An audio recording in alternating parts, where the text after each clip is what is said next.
Assalamualaikum warahmatullahi wabarakatuh. Alhamdulillahirabbil alamin.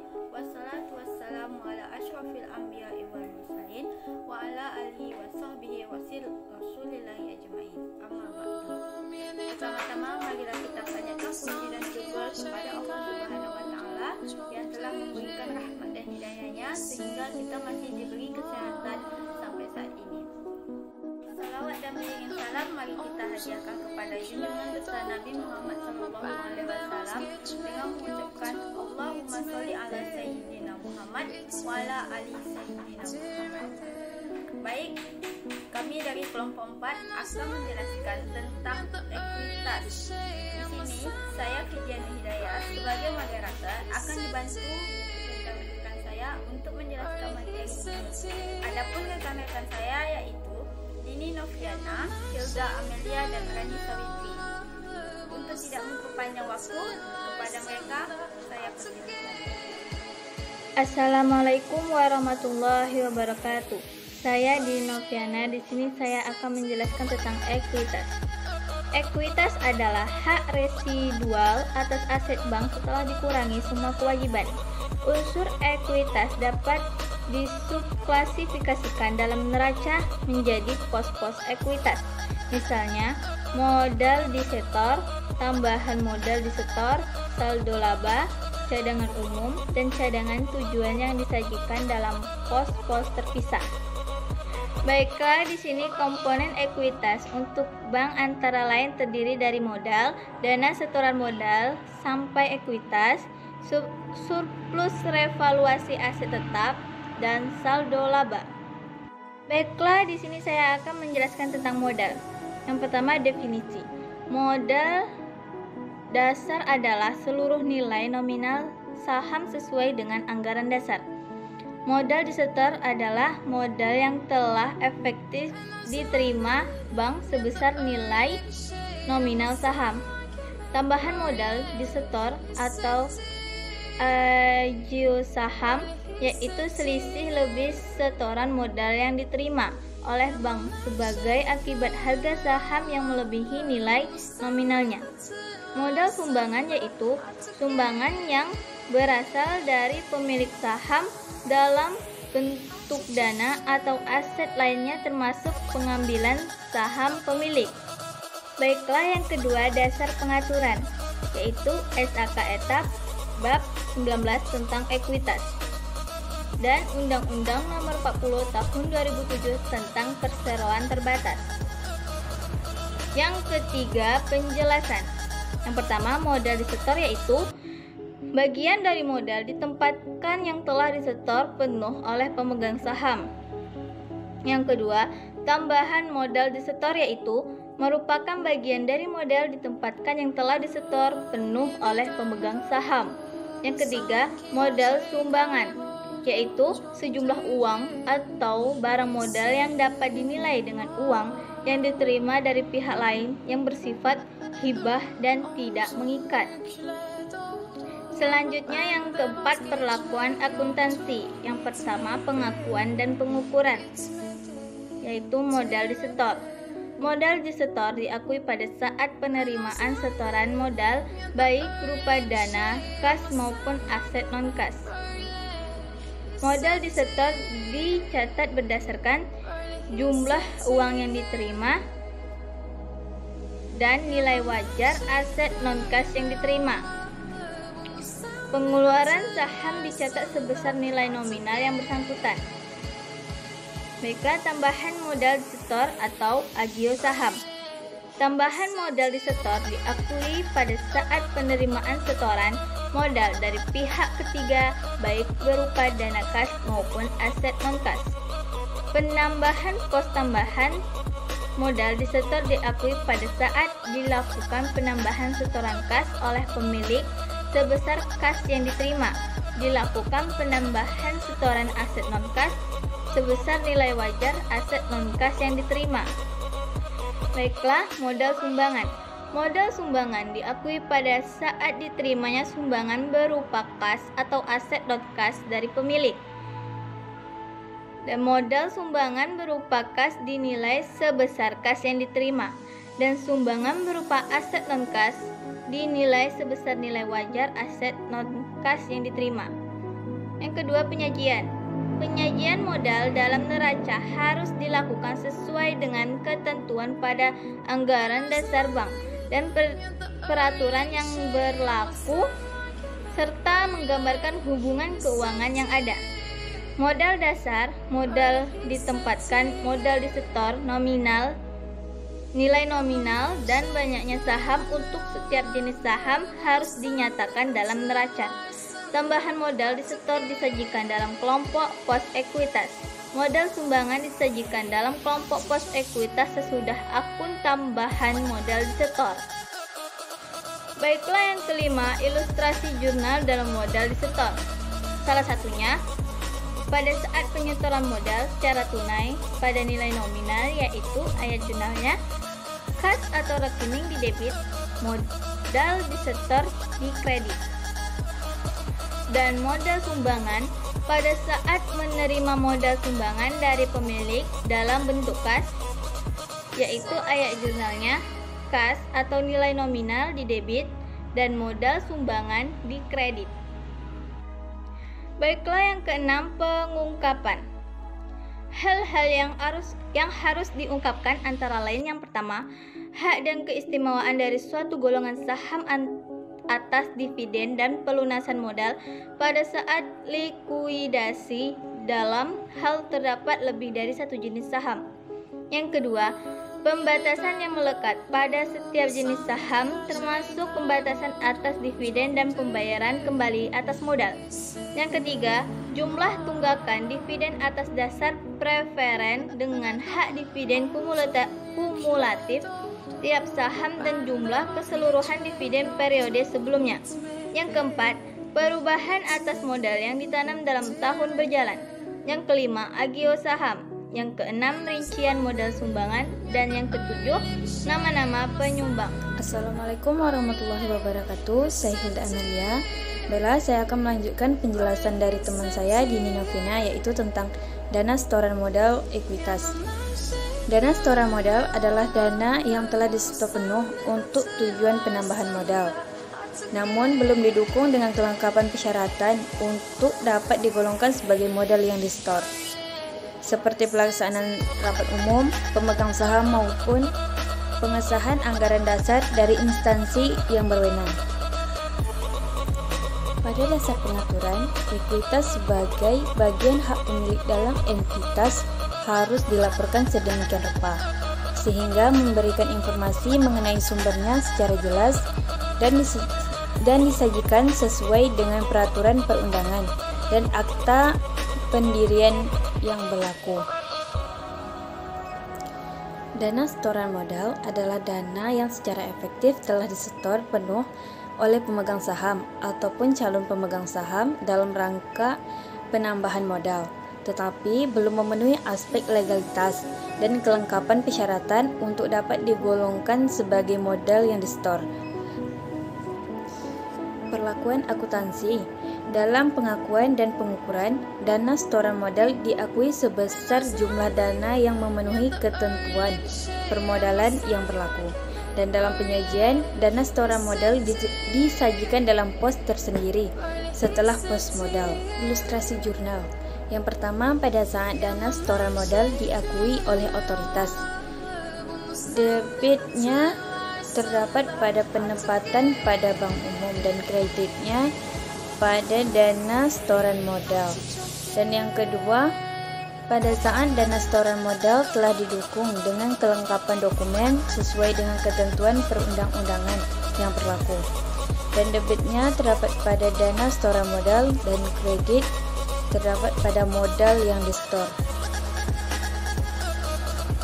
Hal-hal yang harus diungkapkan dalam dana setoran modal adalah: yang pertama, rincian dana setoran modal dan pemilik dana. Yang kedua, proses yang telah dilakukan atas dana setoran modal sampai dengan tanggal pelaporan.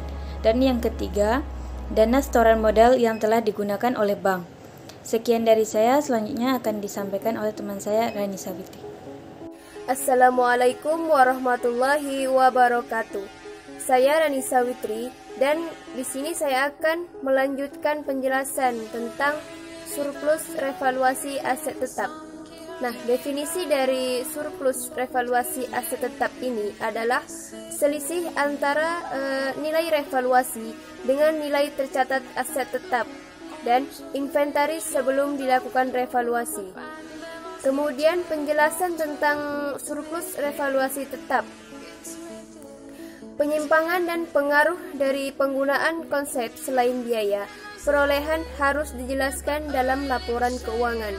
Kemudian, surplus revaluasi aset tetap diakui sebagai penambah aset atau pengurang akumulasi penyusutan yang telah dibentuk. Nah, perlakuan akuntansi. Yang pertama, pengakuan dan pengukuran. Dalam hal bank melakukan penilaian kembali aset tetap dan inventarisnya, maka selisih antara nilai revaluasi dengan nilai tercatat sebelum dilakukan revaluasi dicatat pada pos surplus revaluasi aset tetap. Kemudian surplus revaluasi aset tetap akan direklasifikasi ke saldo laba pada saat penghentian pengakuan. Kemudian reklasifikasi surplus revaluasi aset tetap ke saldo laba melalui laporan perubahan ekuitas, bukan laporan laba rugi. Kemudian penyajian. Surplus revaluasi aset tetap disajikan sebagai pos tersendiri dalam ekuitas.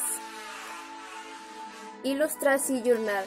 Pada saat dilakukan revaluasi aset tetap dan inventaris, yang didebit aset dan inventaris atau akumulasi penyusutan, dan yang dikredit surplus revaluasi aset tetap atau ekuitas.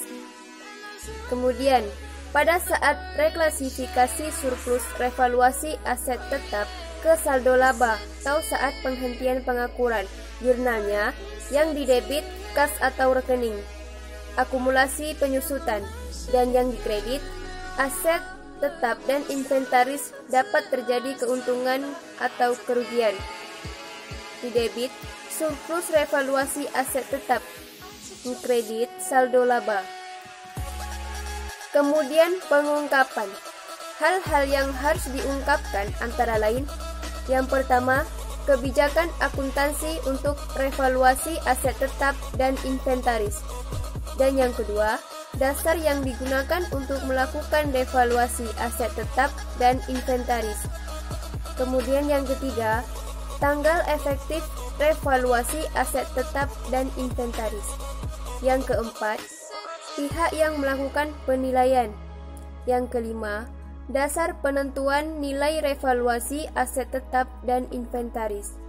Yang keenam, jumlah tercatat setiap jenis aset tetap dan inventaris sebelum dilakukan revaluasi. Kemudian yang ketujuh, jumlah surplus revaluasi aset tetap yang direklasifikasi ke saldo laba. Baik, di sini saya akan melanjutkan penjelasan dari Rani Savitri, yaitu mengenai saldo laba. Saldo laba atau laba ditahan adalah akumulasi hasil usaha periodik setelah memperhitungkan pembagian dividen, koreksi laba rugi periode lalu, dan reklasifikasi surplus revaluasi aset tertutup.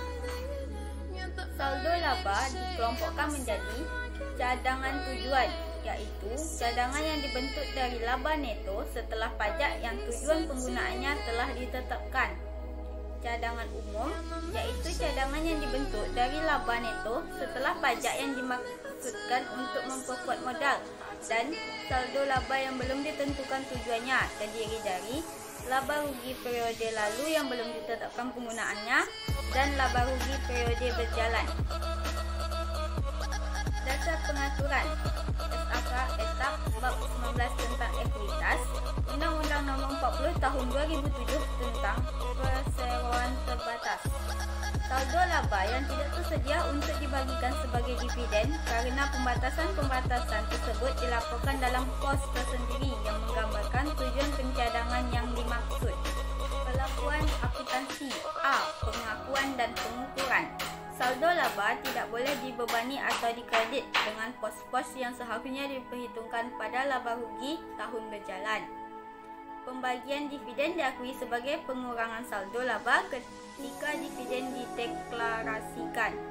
Dividen dalam bentuk tunai diakui sebesar jumlah yang ditetapkan. Dividen dalam bentuk saham diakui sebesar nilai wajar saham saat dividen dideklarasikan. Saldo laba yang belum ditentukan tujuannya direklasifikasi ke cadangan tujuan atau cadangan umum ketika dilakukan pembentukan cadangan sebesar jumlah yang ditentukan. B. Penyajian. Saldo laba disajikan tersendiri dalam bentuk cadangan tujuan, cadangan umum dan saldo laba yang belum ditentukan tujuannya. Ilustrasi jurnal. 1. Pada saat pemindahan laba tahun berjalan ke saldo laba, ikhtisar laba rugi pada debit dan saldo laba pada kredit. 2.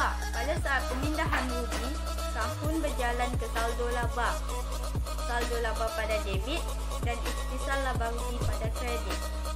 3. Pembagian dividen tunai pada saat ditetapkan, saldo laba pada debit dan kewajiban segera utang dividen pada kredit. Pada saat dibayar, kewajiban segera utang dividen pada debit dan kas atau rekening pada kredit. Pada saat pembagian dividen saham, saldo laba pada debit, modal disetor pada kredit. Pada saat pembentukan cadangan, saldo laba pada debit, cadangan tujuan pada kredit dan cadangan umum pada kredit. Pengungkapan.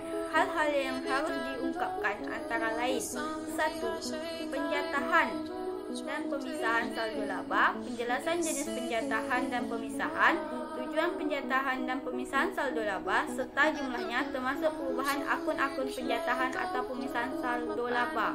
2. Peraturan, perikatan, pembatasan dan jumlah pembatasan saldo laba. 3. Koreksi masa lalu, baik bruto maupun neto setelah pajak dengan menjelaskan bentuk kesalahan laporan keuangan terdahulu. Dampak koreksi terhadap laba usaha, laba neto dan nilai saham per lembar. 4.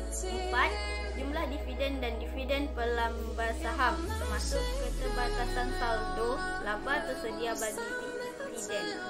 5. Tunggakan dividen atau utang dividen, baik jumlah maupun tunggakan per lembar saham. Baik, kesimpulan dari materi hari ini adalah ekuitas atau modal adalah nilai yang dapat didistribusikan kepada pemilik bisnis. Ekuitas dapat diartikan juga sebagai hak residual atas aset bank setelah dikurangi semua kewajiban. Unsur ekuitas dapat disubkalifikasikan dalam neraca menjadi pos-pos ekuitas. Modal dasar adalah seluruh nilai nominal saham sesuai dengan anggaran dasar. Dalam dunia perdagangan, ekuitas mengacu pada saham. Kemudian, dalam dunia akuntansi dan pinjaman, ekuitas mengacu pada modal yang dikontribusikan oleh pemilik atau perbezaan antara total aset perusahaan dan total kewajibannya. Baik, begitulah penjelasan dari kelompok 4 mengenai tentang ekuitas. Saya selaku moderator, apabila terdapat kesalahan dan kesilapan, mohon dimaafkan. Saya akhiri. Wassalamualaikum warahmatullahi wabarakatuh.